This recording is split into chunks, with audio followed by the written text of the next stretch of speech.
Hi guys, welcome back to my channel. आज मैं Italian recipe बनाने जा रही हूँ जिसका नाम एग प्लांट परमेज़िना है। ये बनाने में जितनी इजी है उतनी ही खाने में भी टेस्टी है। अब आप घर बैठे ही इटालियन रेस्टोरेंट के मज़े ले सकते हैं। तो चलिए अब हम इस रेसिपी को बनाना स्टार्ट करते हैं। यहाँ सबसे पहले मैंने एक बड़ा वाला एग प्लांट लिया है और इसे स्लाइसेस में कट कर दिया है इस तरीके से।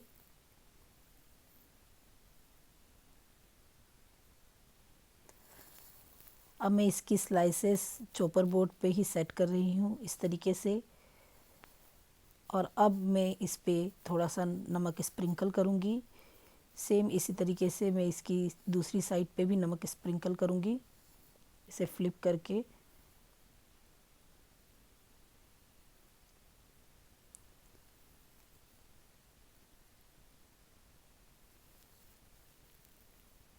आपको यहाँ पे बहुत ज़्यादा नमक नहीं डालना है, हल्का सा स्प्रिंकल करना है और इसे 10 से 15 मिनट के लिए ऐसे ही छोड़ देना है ताकि एग प्लांट के अंदर जो भी मॉइस्चर है वो सारा निकल जाए। और उसके बाद आप इसे एक पेपर टॉवल से इस तरीके से हल्के से वाइप कर लीजिए और उसे ड्राई कर लीजिए। आपको दोनों तरफ से उसे वाइप करना पड़ेगा इस तरीके से। अब इसे दोनों तरफ से अच्छी तरह से वाइप करने के बाद हम एक तरफ साइड में रख देंगे और यहाँ पे हम एक बाउल लेंगे। अब इस बाउल में मैं थोड़ा सा ऑल पर्पस फ्लावर डाल रही हूँ। उसके बाद मैं कॉर्न स्टार्च डाल रही हूँ। आप कॉर्नफ्लावर, कॉर्न स्टार्च कुछ भी ले सकते हैं इसके लिए। अब मैं इसमें नमक डाल रही हूँ, चिली फ्लेक्स डाल रही हूँ, ऑर्गेनो डाल रही हूँ और इसके बाद मैं इसमें थोड़ा सा ब्लैक पेपर पाउडर डाल रही हूँ। अब यहाँ मैं इसमें थोड़ा थोड़ा पानी डालकर इसे एक स्मूथ पेस्ट बना रही हूँ। आपको ध्यान रखना है कि इसमें लम्स नहीं रहे, इसीलिए इसमें धीरे धीरे पानी डालते हुए आपको इसे मिक्स करना है। अब ये हमारा बैटर इधर तैयार हो गया है। इस कंसिस्टेंसी का बैटर चाहिए हमें। और अब हम इसके साथ में ब्रेड क्रम्स लेंगे। यहाँ मैं एग प्लांट की स्लाइसेस को डीप कर रही हूँ बैटर में और डीप करने के बाद उसे ब्रेड क्रम्स में रोल कर रही हूँ इस तरीके से। मैं इस प्रोसेस को यहाँ पे एक ही बार कर रही हूँ क्योंकि ये एक ही बार में अच्छी तरह से चिपक गए हैं। अगर आपके इसमें ब्रेड क्रम्स अच्छी तरह से नहीं चिपकते हैं तो आप सेम प्रोसेस को 2 बार कर सकते हैं। ब्रेड क्रम्ब में डालने के बाद फिर एक बार डिप कर सकते हैं और फिर ब्रेड क्रम्ब में डाल सकते हैं। अब ये यहाँ पर रेडी हो चुके हैं। अब मैं इसे फ्रीज में थोड़ी देर सेट होने के लिए रख दूँगी। अब यहाँ 15 मिनट्स के बाद मैंने एक पैन रखा है और उसमें थोड़ा ऑयल डाला है। ऑयल के गर्म होने के बाद मैंने इसमें एग प्लांट स्लाइसेस डाली हैं फ्राई करने के लिए इस तरीके से। इसे आपको दोनों तरफ से अच्छी तरह से पकाना है ताकि ये अंदर से कच्चे ना रहें और गोल्डन ब्राउन हो जाए।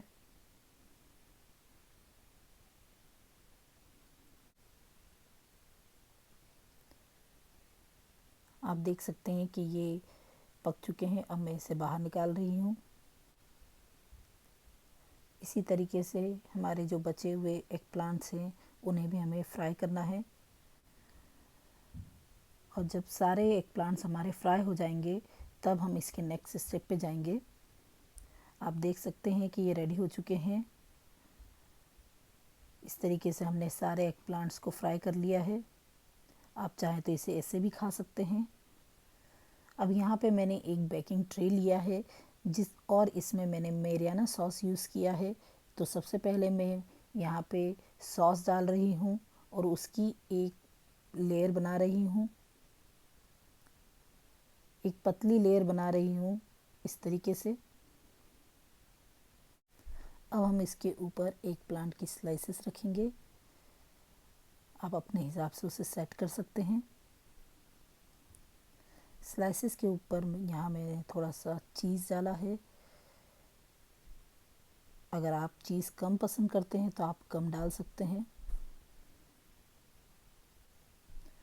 उसके बाद आपको सेम प्रोसेस को फिर से रिपीट करना है। फिर आपको इसके ऊपर सॉस डालना है, एक पतली लेयर डालना है और यहाँ मैं ड्राई बेसिल पाउडर डाल रही हूँ। उसके बाद मैंने यहाँ पे पार्मेज़ान चीज़ डाला है। अब मैं फिर से इसमें एग प्लांट की स्लाइसेस डाल रही हूँ। ये हमारी सेकंड लेयर है।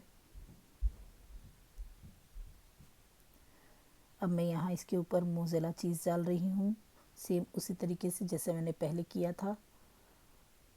और फिर मैं वापस इस पे सॉस डाल रही हूँ। आप अपने हिसाब से सॉस की क्वांटिटी डाल सकते हैं, बट मैं यहाँ कम यूज़ कर रही हूँ क्योंकि हम यहाँ पे 3 लेयर बना रहे हैं इसलिए।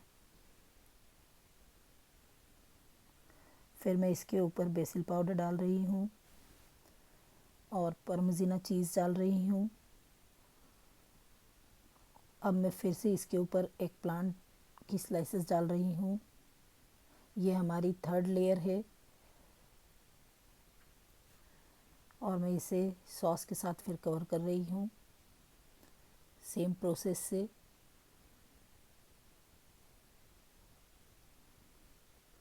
और अब मैं इसके टॉप पे चीज़ डाल रही हूँ। यहाँ मैं थोड़ा सा ज़्यादा चीज़ डालूँगी और इसके बाद थोड़ा सा पार्मेज़ान चीज़ डाल रही हूँ मैं। और मैं उसके टॉप पे चिली फ्लेक्स डाल रही हूँ और उसके साथ में मैं यहाँ पे बेसिल लीव्स डाल रही हूँ, जो ड्राई लीव्स होती है वो डाल रही हूँ। आप इसके साथ में ऑर्गेनो भी यूज़ कर सकते हैं। और अब मैं इसे ओवन को प्री हीट करके इसे बेक करने रख रही हूँ। और ये हमारा एक प्लांट पार्मेज़ान रेडी हो चुका है। इसे मैंने 15 से 20 मिनट तक बेक करने रखा था और इसके बाद मैंने इसे बाहर निकाल लिया है। अब ये यहाँ पे ठंडा हो रहा है। इसे ठंडा होने के बाद अब हम इसे सर्व कर सकते हैं।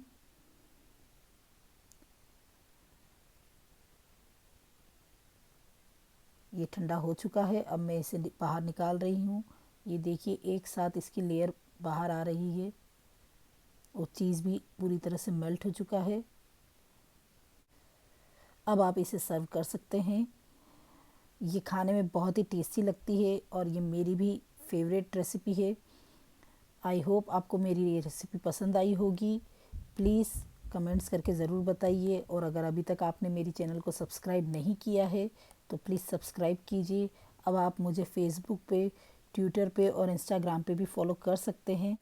एंड प्लीज़ डोंट फॉरगेट कि मेरी चैनल का नया नाम मॉम्स फूड डायरीज़ है और आप चाहें तो डिस्क्रिप्शन में एक बार चेक कर सकते हैं, वहाँ पे भी आपको लिंक मिलेगी। Thank you so much for watching my videos.